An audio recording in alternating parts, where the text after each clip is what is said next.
at any rate, very proud to be a part of this. Very proud to continue to hear from people who were at North Carolina in the football program that served our country, and recognize them. And that's something that we've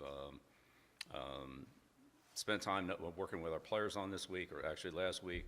We've had people from the military, and again, we have a couple on our staff talk about what Veterans Day means, what the right thing to do is when you see or interact with a veteran, really at any time, but especially at this, in this day of recognition, this time of recognition, and obviously how important they are to our freedom, and they give us the opportunity to do what we do, which is coach football, play football, go to school, and we all know that if there was a conflict that our players would be amongst the first to go. So very, very appreciative of what our military does to defend our freedom. Thank all of you for actively helping us, and those who have served in the past. All right, we'll move into the corridor here. I forget anything? No, you hit them all. All right, okay, all right, awesome. All right, be right back.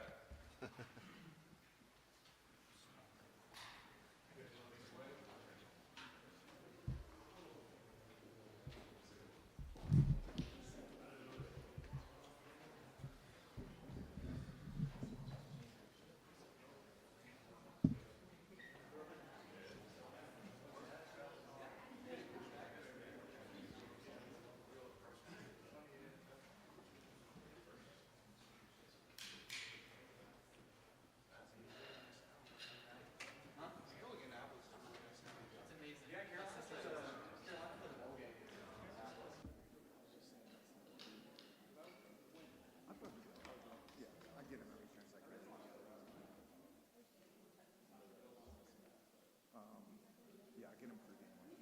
So I have some friends. Although, like, we saw him getting last game.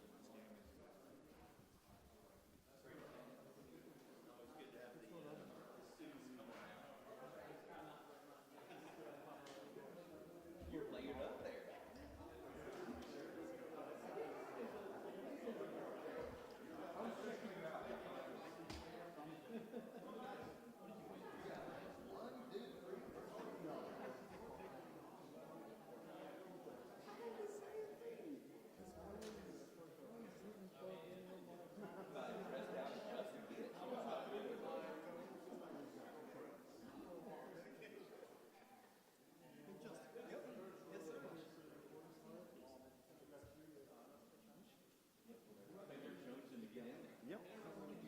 No. It's gonna be open. So like they'll already be in place. So coach will already be standing up front. They're next to the wall. So as soon as you go in, you can just be shooting whatever you want to shoot. Yep. Probably about 5 to 7 minutes. It's kind of just until everybody gets what they need, and once everybody gets their need, we'll come back and set up in here. Yeah. Yep.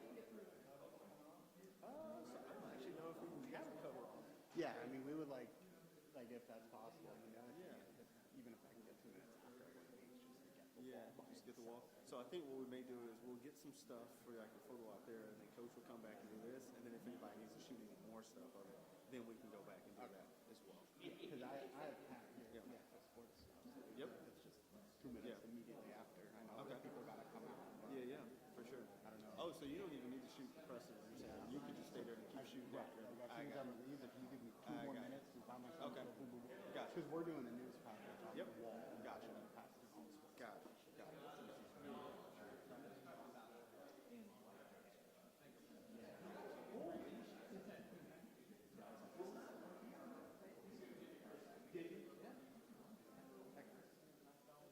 Hey, Justin, quick question. Yep. Is there anyone named Friend of the program.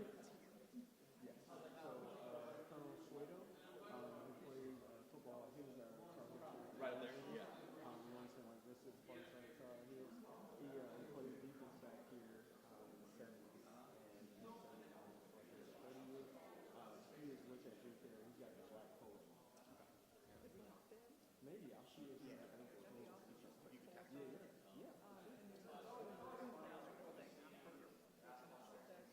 Yep, yeah, so you come back out here or I'll kind of walk you guys back over. Because we definitely can't be fine. It's fine.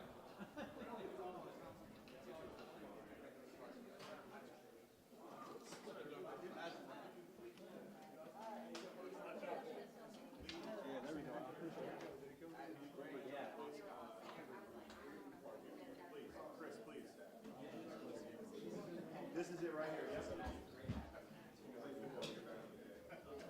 Can you guys please join us again? Can you please join us again? Thank you, please.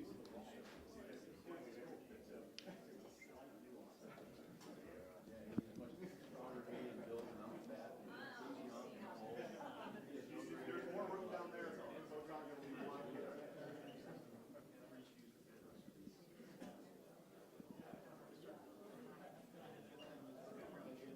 Between my two heroes here with Gibby and Game Day. Two guys that know what's going on. Yep. Two ball horses.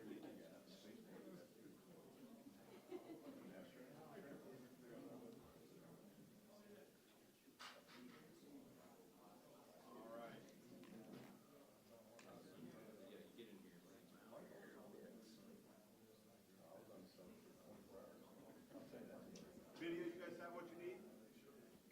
Give us a couple more minutes. You got it, no problem.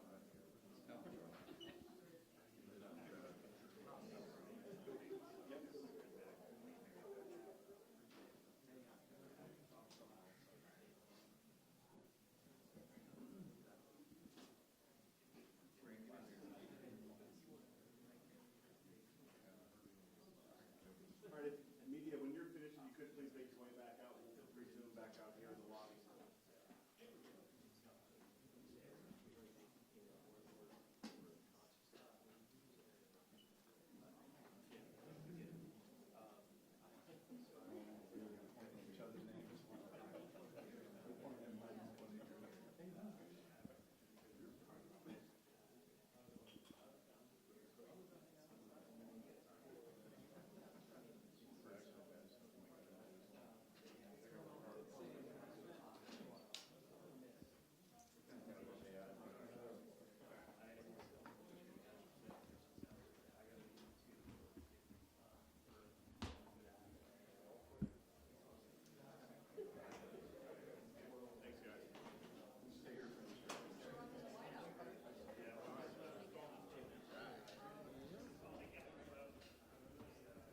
There you go.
What about the rest of these papers?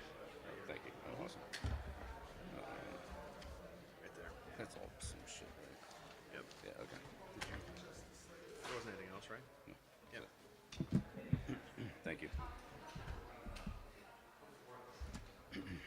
All right, we'll get started here with Coach, and for anybody new, we'll get to questions. Just raise your hand, and I'll call on you all for questions. If we could do one question at a time, so I can get through everybody at least once, and then I'll come circle back as time permits. Go ahead, Coach. Great. Well, certainly a very impressive win for for Wake last weekend against Virginia. Statistically, Virginia had an edge in a lot of areas, but the 3 turnovers that Wake got and the return were some big game-changing plays, and I think it highlights the type of team that Jake has there. I think Jake's done a great job as he did at Washington State. He has several other people on his staff with him, but did a tremendous job out there, and he's got a lot of good football players. They're a very good football team. They're well coached. They're good in every area. They're good on special teams. They're good on defense, and they're good on offense. They have some very good skill players. Offensively, the running back Claiborne is outstanding. Barnes, Rodriguez. The receivers are explosive. Quarterbacks can run. They're averaging over 200 yards a game passing, so they can throw it too. Defensively, they're very disciplined. They're tough. They can rush the passer. They play the run well. They're very physical. A good tackling team. So, be a big challenge for us out there. We're back in the state, so we know that intensity is going to be, high for this game, as it should be, and look forward to it. So, good opportunity, but a lot of respect for the program and for Jake and the job that he's done there this year. They've really it's been impressive. We'll get started front row center. Rob. Bill, what have you learned about these Tobacco Road rivalries and Big Four rivalries since being here and now starting them in this final stretch of Wake Forest? I've been involved in a lot of them before, but I'd say the ones regionally are just different. In Tobacco Road, we've certainly talked about that with people who have played in a lot of these games or coached in them or been around them, and so it's historically we're catching up on it, but we even saw it in the Charlotte game that there's it's a little bit different when you play in state, and every high school kid wants to win a state championship, and so when you're playing at this level, it's important to win in the state, and we know it's going to be they're a good football team no matter where they're located, but we know it's an in-state game. And it's going to be tough, and it's their place, and I'm sure there'll be a lot of energy in the stadium. Bill, you said I think after Stanford, the Wake defensive front is among the best that you're going to see this year. How important is it for the offensive line this week in practice to be able to go against your own defensive line based on the production that they've had? I know you talked a little bit about them struggling in a sense against some of the Tyler Thompson plays and Buckler. Yeah, it's I think the way Wake plays is a little different than the way we play, so we'll try to simulate that the best that we can.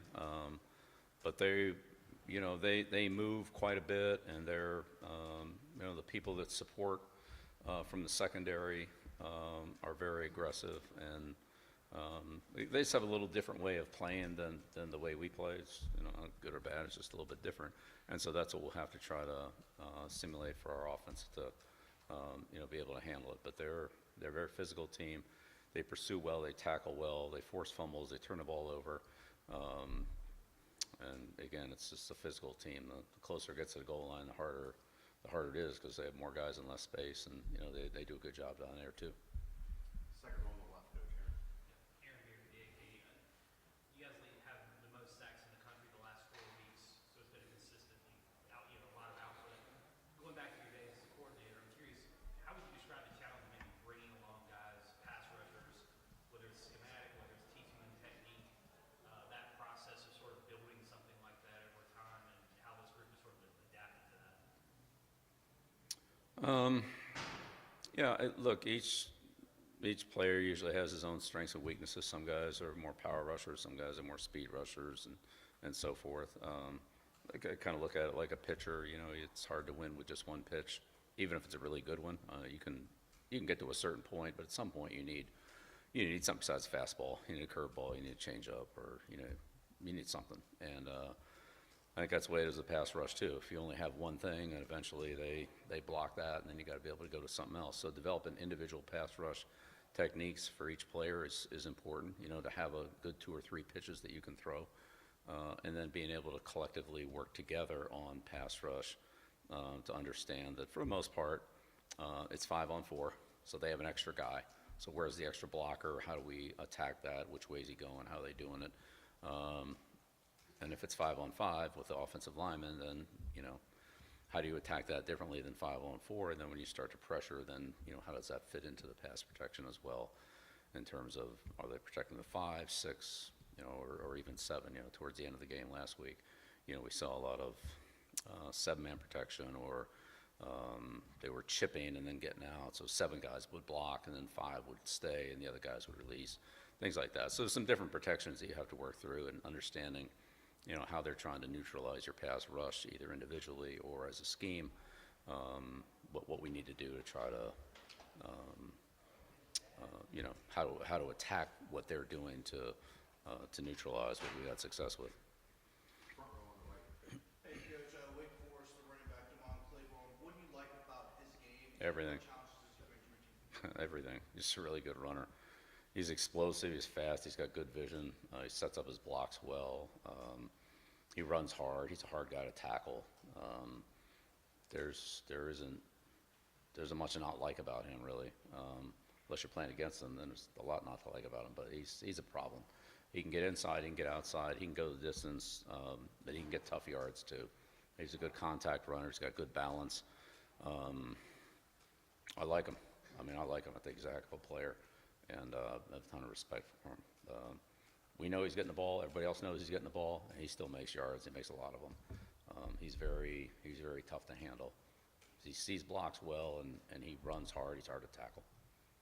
Right next to it, Coach. Bill, what would you say your relationship is like with Coach Dickert? I know he was at Washington State last year when you were out at Washington with Steve. I wonder if you ever ran into him out there. I wasn't out there for that game. I mean, I saw the game. It was a big win for Washington State. You know, winning the Apple Cup, they beat them in, I think it was in the Seattle Stadium, Seahawks Stadium. But I mean, they had a great year last year. You know, and they have a good program. You know, I met him at the ACC meeting, spent some time with him there. Really enjoyed it. So, you know, a ton of respect for him. You know, defensive guy. I like them. Front left. Adam.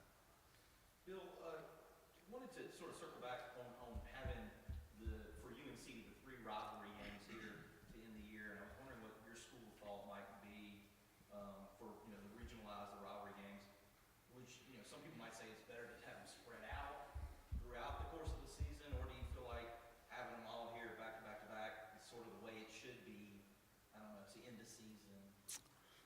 Yeah, not my decision. They schedule and we play them. So if we play Friday night, if we play Saturday morning, if we play Saturday night, whatever the games are, if we play Monday night, we play Monday night. So who we play, when we play them, it's really out of my control. We just got to get ready to play. So I'm not going to worry about that.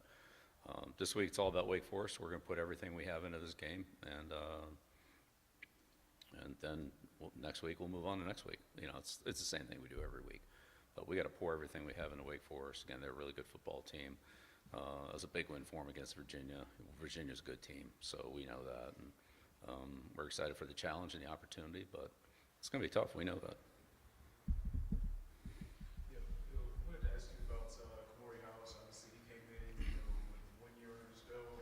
Right now, he's leading you guys in tackles. Seems like he's one of the more vocal guys on the team as well. Just wondering if he had the interception the other day. Wanted to ask you what have you liked about his play to this point of the year, and then also like how you noticed maybe him growing from a leadership perspective. You know, Kamari brings a lot to the program, both on and off the field. He's vocal, but in a good way. You know, it's when you're the middle linebacker, you have to communicate things to the front, to the linebackers on your level, adjustments that you make, and sometimes the entire secondary in terms of the play call or an adjustment against certain formations and or no huddle and things like that. So those communication skills are really good. It's important to be decisive. It's important to be loud. But you know, sometimes even if you don't call the right thing, as long as everybody's playing the same thing, you know, you're okay. Might not be a perfect deal, but at least everybody's on the same page, and that's better than being half, you know, half right and half wrong. So that's really good. I mean, Kamari loves football. He's very engaged, ask questions, ask good questions. You know, wants to improve, wants to be better. Works hard. He's, you know, not the biggest guy, but he's explosive for his size. He plays bigger than the weight that he's at. He plays strong and plays explosive, and he can run well. So he's got a really good skill set. He's a good blitzer. He's a good tackler. He can cover a lot of ground.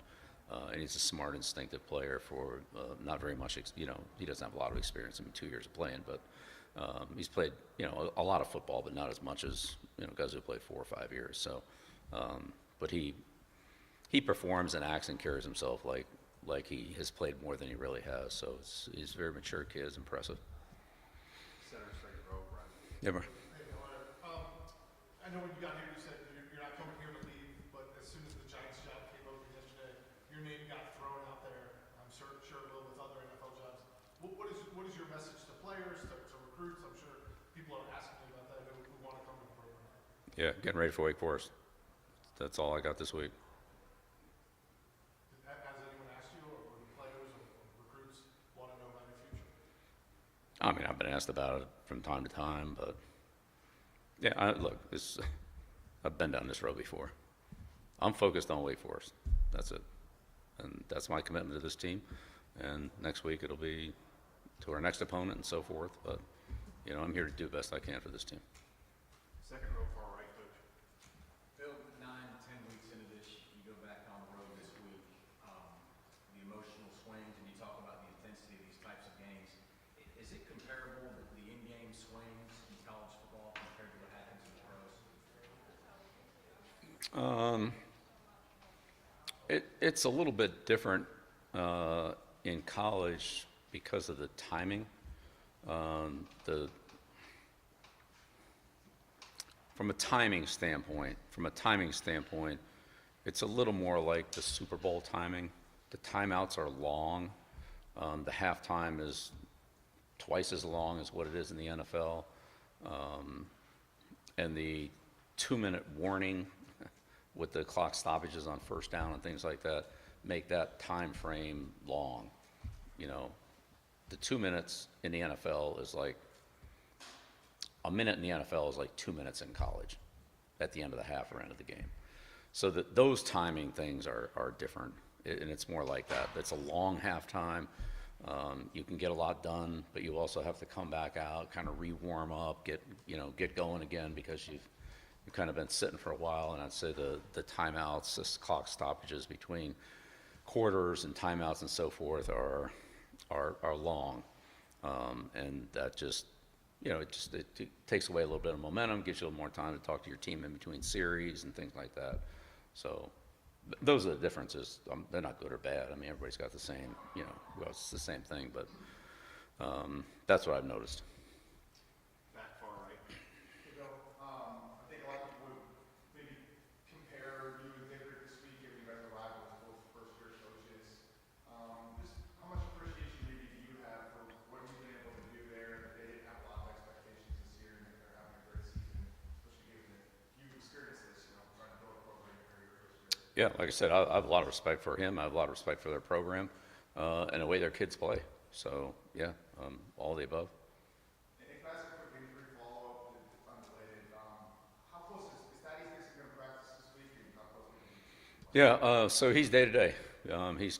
He's coming back. He's closer than he was today than he was yesterday. We'll go out there and see how it goes. But you know, if you've ever had an injury, you go out there and you do what you can do, and if everything feels good, then you move ahead to the next step. And if it doesn't, then you step back and you give things a chance to, settle down a little bit or whatever, and then you go back and do it again. So there's no way of knowing what's going to happen today, tomorrow, the next day, or 3 days from now. So we just take it day by day. And if things go good today, then we ramp up tomorrow. If things maybe need to settle down for a day, then we repeat today, tomorrow, and then look at it again the next day. So I really don't know the answer to that question. I'm not going to be able to answer any injury questions because they're just day to day. It just depends on how the player progresses, or how any individual progresses, whether you're a player or not, as to how much you can do. Depends on how it goes. And that's, again, I've been in this a long time, and that's the reality of it. People say, well, this is going to take this long, this is going to take that long. It's pretty hard to be right on that. I'd say that those predictions are usually wrong one way or another. It's just impossible to say, oh, this guy's going to be ready in like however many days. How do you know that? Front left. Coach, the defense has stepped up and played well. The offense still lacks some consistency. Have you been able to pinpoint an aspect of the offense or a reason for the offense and that lack of consistency? Well, I think we need more consistency all the way across the board. I mean, defensively, offensively. Our defense has done a good job, but I mean, the 2-minute drive at the end of the half, 2-minute drive at the end of the game last week, I mean, those could be better. So, I mean, there's room for improvement all the way across the board, and certainly offensively, we need to score more points in the first half. Let's start with that. That's number one. So we need to find a way to do that. Left second row, Shelby. Coach, I was curious, you said after the game on Saturday, kind of later in the press conference, that you felt like in retrospect could have done a better job looking at some of the players, putting them in a better position to be successful early in the season. I was just curious if you could maybe expand on that and provide some examples of maybe certain players that you feel like you've identified, certain combinations you identified later down the line that you particularly. No, I mean, it's no specific examples. It's just the more you know about somebody, then the better you can evaluate them, the better you can utilize them in your program. So some skills were maybe not evident, or maybe they improved, or maybe they started and then didn't really improve, and that's kind of what they were. And you hope for that they're going to be better, and they kind of stayed there. You look at others and say, well, they're not very good, but you know what? In a certain number of practices and after time, they improve and get better, and then you reevaluate. So that's really what I was referring to, but that's pretty much across the board. We know a lot more than we knew back in the spring. We know a lot more now than we knew in August or even September. And so as we've learned more about our players and our team and how they work together and what we can do and what we have a harder time doing, then we've tried to take steps to improve those things. In retrospect, if I had known then what I know now, I wouldn't have done some of the things I did, but I did what I thought was best at the time, and so that time's passed. I mean, you can't go back on it one way or the other, so just keep moving ahead. Thank you. Front row on the left. Bill, with it being Veterans Day and the unveiling of the wall, was there any story in one of these guys that really resonated with you throughout this process? Well, I mean, Hamburger's a great story. I mean, this guy's NFL Hall of Fame and served his country, and had a great career here. I mean, that's and there are a lot of other ones too. But I have a lot of respect for those guys. Guys like Staubach, who had a great career in college, had a great career in the NFL, and served his country. And the Phil McConkeys and many other players that I have a closer relationship with because they served in the military through the Naval Academy. But guys like that. I mean, it's and you go back to some of the players that impacted the NFL after the war, but specifically to North Carolina. I mean, put Chris in there. Second row here. I want to go into the pass rush for 1 second about the sacks. With what you talked about bringing guys along, there's a process. I'm curious, was there a point when you kind of began to feel like some confidence maybe in the way you guys could rush the passer, maybe feeling like the guys understood schematically more of what you were asking for? I mean, was there a point that it began to feel more comfortable to you about what you guys could accomplish with that? Look, let me just say that sacks are a function of team defense. And if the receivers are open and the quarterback throws the ball, I don't care how fast you get there, you're not going to get there. And so in order to sack the quarterback, you need to have enough pass coverage to not allow the quarterback to get rid of the ball before you get there on the rush.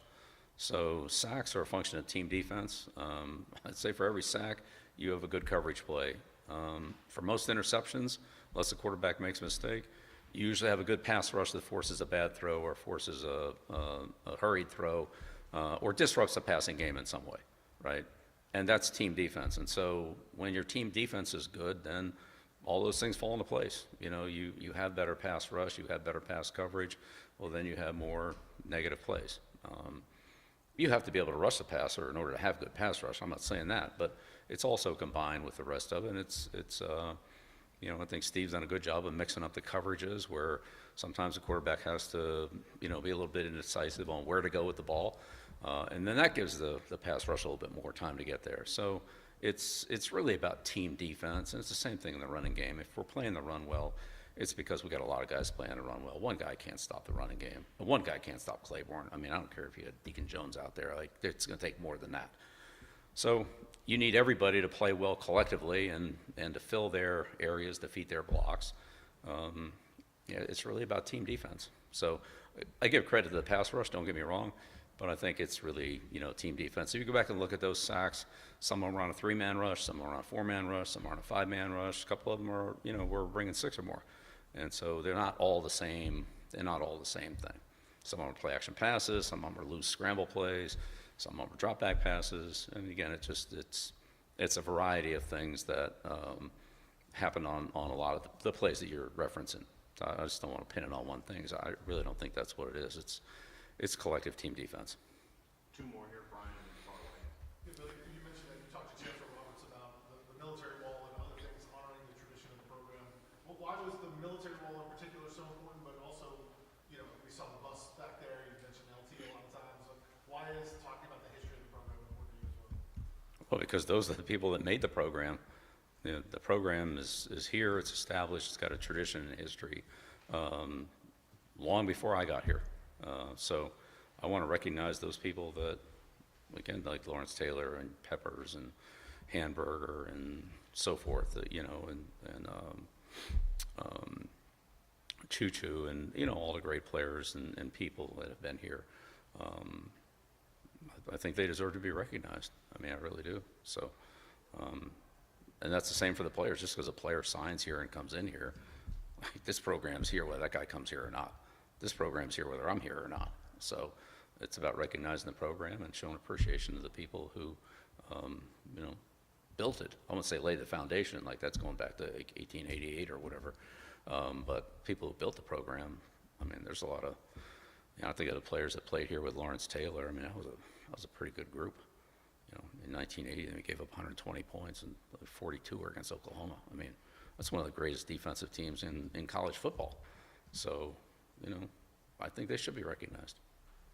And why was the wall so important, the military wall? Well, we just had to find a way to do it. I mean, we talked about different ways to recognize the military. But look, when people come back here, I want them to feel that we appreciate their contributions and recognize them, whether it's in the military, whether it's their playing career, whether it's their academics, whether it's, we have, again, various awards and recognition for what our student athletes do, not just on the football field, but academically or, in the military or community service and so forth. I mean, it's just part of who we are, and that's what we're proud of. We're proud of football accomplishments, but there's other things, too, that, should be recognized. Last one, third row on the right. Hey, Bill, Michael Birch at ABC 11. Can you share a bit about your dad's military service or having conversations with players so they're, better educated on the history of military conflicts and military service in this country? Yeah, I've always talked about that, especially as the historic dates come through. I mean, like, whether it's Pearl Harbor or, D-Day or Veterans Day, Memorial Day, so forth. So my dad was, he played for the Detroit Lions in 1941, and that was his rookie year. And, Pearl Harbor, December 7th. So he enlisted in the Navy and went to Great Lakes, in the Great Lakes football program up there, and their training program. So when he got finished, he came in as a lieutenant, as an officer, not as an enlisted man. And so that was, 2 years of training there, and then he went to served in Europe in the Navy. So they went over to Europe, and then after victory in Europe, then came back and ended up going to the Philippines for the end of the war in 45. And then when he came out,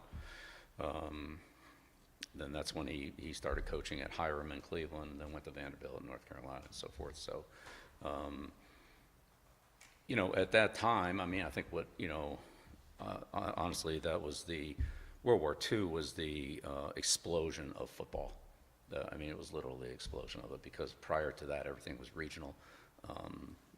Nobody in the East knew what the South was doing. Nobody in the South knew what's going on in the West with, Pop Warner and people like that. And, you know, it was very regionalized. There was no film, there was no TV, there was no, you know, there was nothing.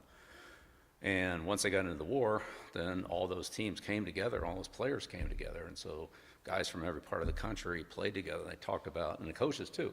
And like Paul Brown was another one that served at Great Lakes. And, you know, Paul got, he talked about a lot of the ideas he got, and also saw players, you know, like Willis and Groza and guys like that who also served there. So they exchanged a lot of ideas. Hey, we're doing this drill, we're running this play, we're training like this, we're doing this, we're doing that. And then networking, and then that led to a lot of information exchange after the war, right? After everybody went back to where they were, and then, you know, people from the Ivy League would interact with people from the Southwest and the South and the West and the Midwest. And again, everything was very regionalized. You just played the people in your region, you saw the teams in your region. And that's really where the sports writers, you know, people like Grantland Rice and guys like that who would see games from around the country. When they picked the All-American teams, they're the ones who saw everybody play. So they could see Army, they could see Notre Dame, they could see Alabama, they could see Texas, they could see Stanford, they could see, you know, all the great teams around the country. You know, they could do that. Then their All-American teams were, you know, if anybody else picked it, the only guys you're watching are the guys that are in that region that you know, that you observed. So from a playing standpoint, from a training standpoint, from a coaching standpoint, from a networking standpoint, you know, once you got into the late 40s and the 50s, you saw, you know, the T formation and the passing game expand, and players in the NFL and the higher quality there because, you know, the good players were more easily recognizable because they're playing against other good players. And that's where the good teams were, was in the military in 44, 45, you know, because all the good players were drafted in the military. They couldn't play. I mean, except the guys who were 4F. But all the healthy players that were juniors and seniors, you know, they got drafted in. And so those are the best players. A lot of those guys went on to play in the NFL. And a lot of coaches like Paul Brown used that networking to, you know, build a team like he did at the Browns, and also build a repertoire of plays that, you know, hey, this guy runs this play, this guy runs that play, oh, they run this drill, they run that, you know. There's a lot of exchange of ideas there. So World War II was an explosion for football, college and pro, in terms of ideas, networking, communication, and you know, it becoming more of a national instead of a regional sport. Thank you. Okay. Great. All right. Thank you. Good stuff.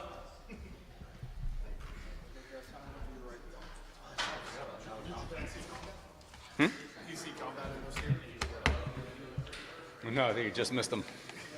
Got there just in time. Yeah.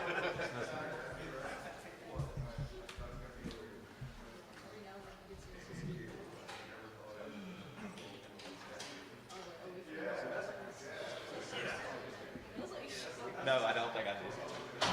It takes a few minutes to sit